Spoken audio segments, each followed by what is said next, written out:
नमस्कार भाइयों। मैं आज राहुल गांधी और रवनीत सिंह बिट्टू के द्वारा संसद परिसर में जो बहस हुई है उस पर अपने विचार रखना चाहता हूँ। रवनीत सिंह बिट्टू और राहुल गांधी के बीच का विवाद भारतीय राजनीति में काफी गर्मागर्मी पैदा कर चुका है। मैं किसी का पक्ष तो नहीं ले सकता, लेकिन इस पूरे मामले पर अपने विचार रखना चाहता हूँ। मेरा मानना है राजनीति में विचारों का मतभेद होना सामान्य है, लेकिन इस विवाद ने भाषा की गरिमा को कम किया है। क्योंकि बिट्टू और राहुल दोनों ही सिख वोट और पंजाब की राजनीति में प्रभाव रखते हैं, इसलिए यह बहस और भी संवेदनशील हो गई है। उस दिन हुई पूरी घटनाक्रम को मैं अपने दर्शकों को बताता हूँ। 4 फरवरी 2026 संसद के मकर द्वार पर राहुल गांधी अपने 8 निलंबित साथियों के साथ उनके निलंबन के खिलाफ प्रदर्शन कर रहे थे। जब केंद्रीय मंत्री रवनीत सिंह बिट्टू संसद के गेट के पास से गुजरे तो राहुल गांधी ने उनकी ओर इशारा करते हुए कहा, देखो एक गद्दार यहाँ से गुजर रहा है, इसका चेहरा देखो। उसके बाद उन्होंने हाथ मिलाने की कोशिश करी और फिर कहा, नमस्ते भाई, मेरा गद्दार दोस्त, चिंता मत करो, तुम वापस आ जाओगे। वापस आ जाओगे से तात्पर्य कांग्रेस में वापस आ जाओगे। फिर बिट्टू ने भी पलटवार किया। उन्होंने पहले तो हाथ मिलाने से इनकार किया, फिर तुरंत पलटवार करते हुए राहुल गांधी और प्रदर्शन कर रहे सारे सांसदों को देश का दुश्मन कहा। बिट्टू ने थोड़ा आगे चलकर यह भी कहा, प्रदर्शन कर रहे सांसद ऐसे बैठे हैं जैसे कोई यह युद्ध जीत कर आए हों। ये संसदीय भाषा है दोनों की। यह विवाद दिखाता है कि संसद में व्यक्तिगत रिश्तों और राजनीतिक विचारधारा के बीच की कड़वाहट कितनी बढ़ गई है। मैंने एक और काम किया है जी। मैं Rahul Gandhi and family and Ravneet Singh Bittu and family, उनके बारे में भी अपने दर्शकों को कुछ बताना चाहता हूँ। भारत की राजनीति और इतिहास में नेहरू गांधी परिवार का योगदान काफी गहरा है। इस परिवार ने आजादी की लड़ाई से लेकर आधुनिक भारत के निर्माण तक में बड़ी भूमिका निभाई है। पंडित जवाहरलाल नेहरू, जिन्होंने देश की लोकतांत्रिक बुनियाद रखी। इंदिरा गांधी, जिन्होंने भारत को अनाज के मामले में आत्मनिर्भर बनाया और 1971 के युद्ध में देश की जीत को स्पष्ट किया। राजीव गांधी, इन्हें ही कंप्यूटर और टेलीकॉम क्रांति लाने का श्रेय दिया जाता है।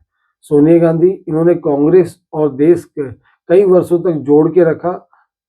ये वो परिवार है जिसको शहादत के लिए हमेशा याद किया जाता रहा है और याद किया जाते रहेंगे।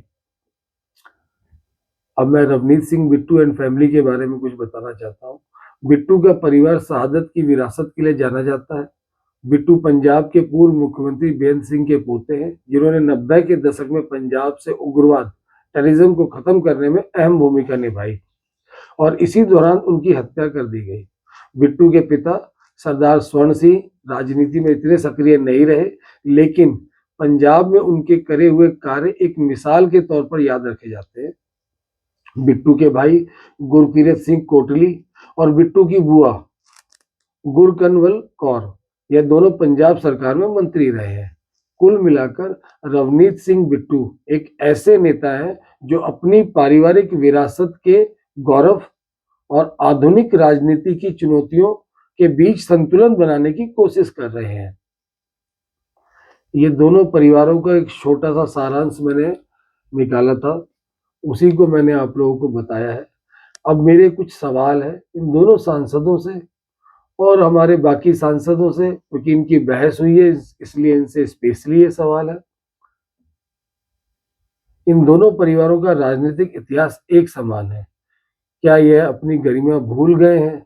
जो शहादत का इतिहास लेगेसी रहा है इनकी, क्या ये उसकी मर्यादा का ख्याल नहीं रख सकते? एक ऐसे सिख को गद्दार कहना जिसका परिवार देश की एकता के लिए शहीद हुआ, यह सिर्फ सिखों का अपमान नहीं, इतिहास पर थूकने जैसा अपराध है। दूसरी तरफ ऐसे परिवार को देश का दुश्मन बोलना, जिसकी कई पीढ़ियां केवल देश को एकजुट और मजबूत करने में खप गई, तो यह समूचे देश का अपमान नहीं है? भाषा की मर्यादा को दोनों को बनाए रखना चाहिए था। राजनीति में ऐसी जुबानी जंग अक्सर होती रहती है, लेकिन जब बात देश के सांसदों के बीच हो तो थोड़ी मर्यादा होनी चाहिए। पूरा देश आपको बहुत विश्वास और आस की नज़र से देख रहा है, तो दोनों तरफ से मर्यादा का होना ज़रूरी है। राहुल गांधी का बयान काफ़ी अग्रेसिव था, ये मेरा पर्सनल व्यू है। राहुल गांधी का बयान काफ़ी अग्रेसिव था। रवनीत सिंह बिट्टू का बयान थोड़ा और सधा हुआ हो सकता था। यह विवाद दिखाता है कि भारतीय संसद अब सहमत होने या असहमत होने की जगह शत्रुता की ओर बढ़ रहे हैं।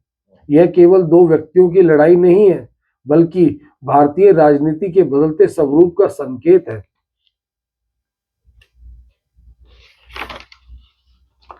मैंने इसमें अपना एक निष्कर्ष निकाला है। राजनीति में दुश्मनी नहीं, प्रतिस्पर्धा होनी चाहिए। भविष्य में दोनों को यह समझना होगा कि वे एक दूसरे के वैचारिक विरोधी हैं, व्यक्तिगत शत्रु नहीं। संसद के भीतर या बाहर हाथ मिलाना या शिष्टाचार दिखाना कमजोरी नहीं, बल्कि एक परिपक्व राजनेता की निशानी है। संसद के गेट पर या मीडिया के एक दूसरे को नीचा दिखाने के बजाय उन्हें संसद के भीतर मेज थपथपाकर बहस करनी चाहिए। जनता उन्हें लड़ते हुए नहीं, बल्कि अपने हक के लिए काम करते हुए देखना चाहती है। अंततः एक स्वस्थ लोकतंत्र वही है जहां विरोधी का सम्मान किया जाए, उसे अपमानित ना किया जाए। जय श्री राम।